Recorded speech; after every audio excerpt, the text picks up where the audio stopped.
Last time on Against the Clock. And then next week, starting Monday, we'll come in and we'll put radiant tubing on top of this and then put our paver on top of it. So in the winter, anytime it snows, the heat will turn on and melt the snow so we don't have to shovel our walks and our driveway. Probably one of the first things we'd want you to notice is perhaps our floor.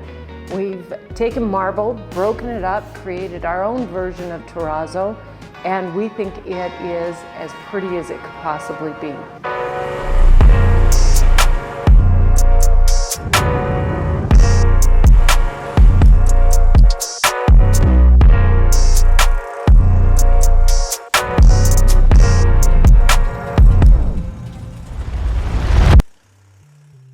Welcome back to Against the Clock.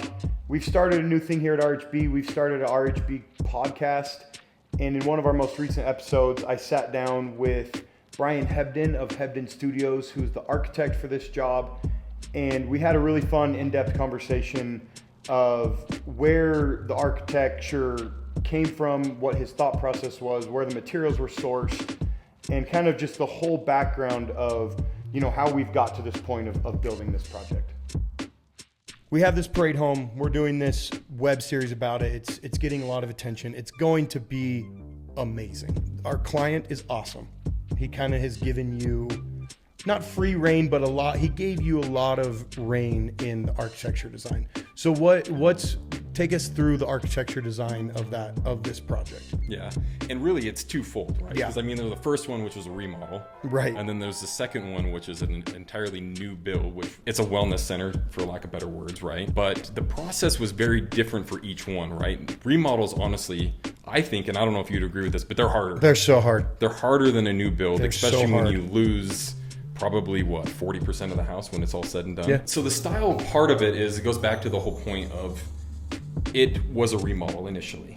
So we were working with some of the existing roof lines, we're working with some of the existing shapes. It had some bay windows that we ended up ripping off. I mean, it was very indicative of an early 2000s home, Yeah. right? Initially, it came out and Sawyer was like, I really want something that's really moody and expressive.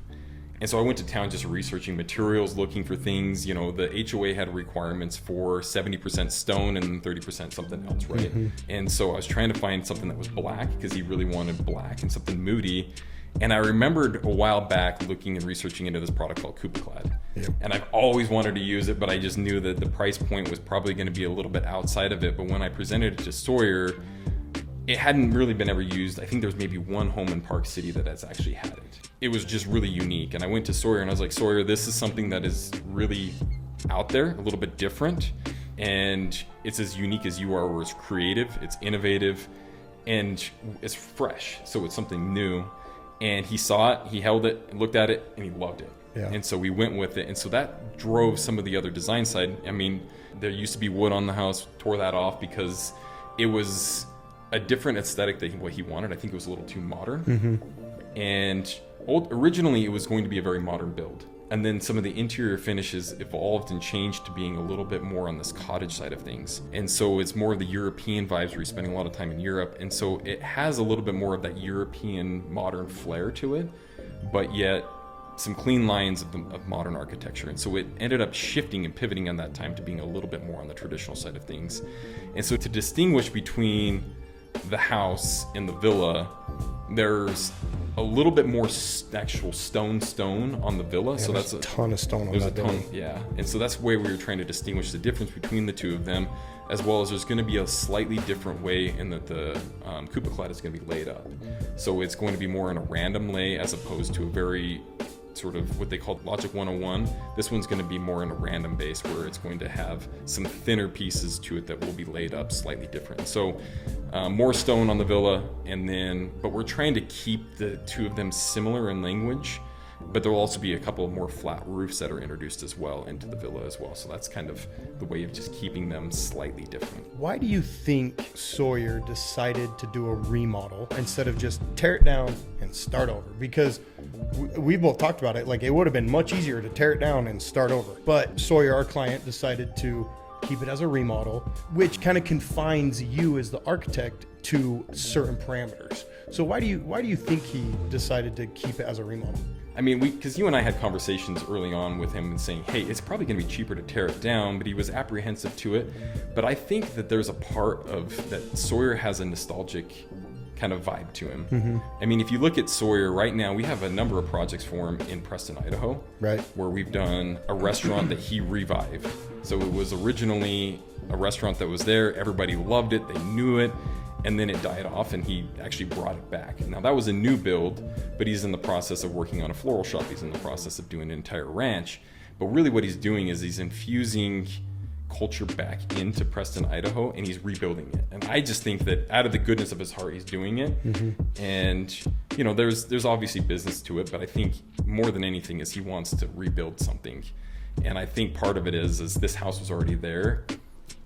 I think even he saw the vision of what can we do to transform something to make it better than what it was. This has been the most intense remodel that I've ever done. Like truly, we tore off roofs. We pretty much started from studs and had to kind of fit this house together. And it's going to be amazing. Like it's going to be some of the most detailed, unbelievable finishes that I've ever seen. Our interior design team, they're killing it. They're doing a great job. So we have the house, and then we have the villa, the wellness center. It's got multiple names. So what's the thought behind the second building, the villa? So there was a lot of things that couldn't be into it. So initially, Sawyer told me that he didn't think that this was going to be a forever home for him. Because the lot was so small. So we were trying to fit in a pool house, we were trying to fit in a pool, we were trying to fit in so much stuff into the backyard, even like the sauna. He's traveled the world, he's seen a lot of things, and he's experienced a lot of things, and so he's trying to infuse some of those things into it. But I mean, it was on this teeny tiny little lot. Yeah, we were like 3/4 of an acre, if that even. So it was really small, and I don't think he saw it as a forever home. But then when the lot next door became available, I think that changed everything for him. You know, we started with a smaller footprint of a pool house. So it was an exercise room, and then it was just a living room with it, and then the pool was there. But then he was like, well, I want a sports court now. And then I want to have a bigger gym. And then I want this greenhouse. And he kept sending me all these images of different things that he really wanted to do. And then ultimately he was like, he just let me go. He was just like, go for it, Brian. That's so and awesome. So it just kind of began to grow. And I would present something to him. He's like, it just feels like it needs something else. And so he would tell me about it. And then I would start to add it on. And so it became this small little nucleus to ultimately this incredible space. Has really become a little bit better and better and better every time somebody touches it, right? Yeah. So we designed the outside of it, the floor plans and everything, and then Jackie and her team over Interior Concepts just took that to the next level. Yeah, just took it out of the park. And then our landscape architect, Loft 64, just took it's that next and just level. Isn't that, blew it up. I look at that landscape plan, I'm like, oh my gosh, like this landscape is so out of this world that I can't even put into words like what it's going to be. And this pool, I think will be one of one in the state of Utah. I don't think there'll be another one like it. No. That I've seen at least. Yeah, it's going to be this project, for those of you watching, it will be worth your time to see in the Utah Valley Parade homes. Honestly, when it comes time for the parade, you really need to not just show up and think that you're going to spend, walking in and out of a house. Most people maybe spend 10, 15 minutes in a home because they walk through it 25, pretty quick. Depending how big it is. Really, you need to plan for a good chunk of time because there's a remodel that we've got to walk through, and that's 9,000 square feet. Yep. Then there's gardens that you want to walk through between the two homes that hopefully will be grown enough that you can really... The plants might have been planted the day before the parade starts, but they'll look good. The boxwoods won't be quite grown in yet and manicured and beautified, but you'll be able to journey. So you'll go from one home through this really, really beautiful landscape to be able to walk through to then go into the villa that you really do. You want to spend some time, and I really encourage people just to come. Cool. I'm excited. Really take 30 minutes out at minimum to be able to walk through this. So really plan it out. Yeah, I'm excited. And know that it's going to be a lot of people there. Because there's been times that I remember Tiger Oak people knocking on the door before it was even time to or there were people who came back 4 or 5 times just because they couldn't get it all. So this will be a home very similar to Tiger Oak, I think. Welcome back to our job site. It's another crazy day. We have a lot going on here today. I feel like I say that every day, but there truly is so much going on here on a daily basis. Today we got our framers finishing up.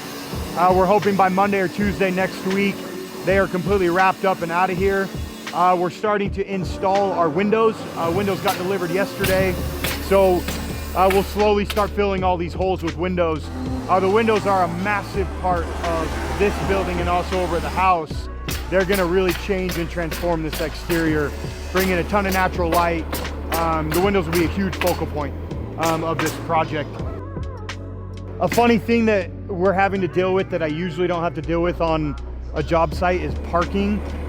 This home is in a very established neighborhood, and since there's so much going on here, there's probably, I don't know, 50 to 60 trucks in this neighborhood all working on our job. So we're really having to mitigate our parking and trying to keep the neighborhood happy. So we're trying to find a off-site parking spot so guys can kind of carpool in, because we are pretty much taking over this whole neighborhood and it's causing some issues. So that is a thing that we're having to deal with outside of building this project, but that's kind of what happens when you have a project of this magnitude. Over here at the house, we're still working on a lot of our paver work. A really cool part about this job is our homeowner said no poured in place exposed concrete. So no concrete driveways, no concrete sidewalks, which is a typical thing to do. So every sidewalk, every driveway will have a paver material on it. So, and the paver pattern that we're doing is very intricate and very detailed. Every paver is about this big, and every piece is laid one by hand. These guys have to follow a meticulous pattern. Everything has to be perfectly level. So it's a very detailed, intense project, but these guys are absolutely crushing it. An interesting thing that we have to do today is going to throw a major wrench into things. Is we're extending the driveway about 6 feet that way, and it's kind of a change that's happened that we've got to adapt and make it happen. And there's no way to get the radiant over there. We can't just go dig up this gravel because we have radiant under there and it'll ruin our radiant. So we're bringing in this commercial grade drill, an industrial grade drill that's going to start over here, and it's going to drill under all this and then get over to the driveway and drill underneath the driveway so we can grab our radiant tubes out of that box over there and get it over to this new section of the driveway. It's crazy. It's something I've never had to do before, but it's going to be, you know, a cool thing to watch. In the house, we are starting our painting and staining work, and so there's a ton of woodwork in here that's all stain grade. So we're all getting this really dark, rich looking stain on it. As you can see behind me, we have doors that have been stained and a door that hasn't been stained yet. And it's crazy to look that this is unfinished. This door is beautiful, you know, great craftsmanship. But the second you put stain on it, it truly just pops the grain and puts this really rich brown color on these doors. And I think it looks amazing. You can see throughout the house, we've stained our baseboards, our casings, and that'll kind of continue throughout the entire house. Anything that's out of oak will have this stain on it. One thing that we are waiting on is we have to do a big, massive retaining wall right here to retain obviously what's going on up at the neighbor's property. We're waiting for a design from our engineer, and then I have to go to the city to get a permit. That'll probably take about 2 weeks. And then we will excavate this dirt out and put in our retaining. One thing that's going to be very interesting, kind of sketchy, is we can't get too close to that retaining wall because we don't want to undermine it when we pull out this dirt for our retaining wall. So we're going to be very careful in that. All that has been taken into account in our engineering, but we still have to be very careful as we excavate that so we don't undermine that wall.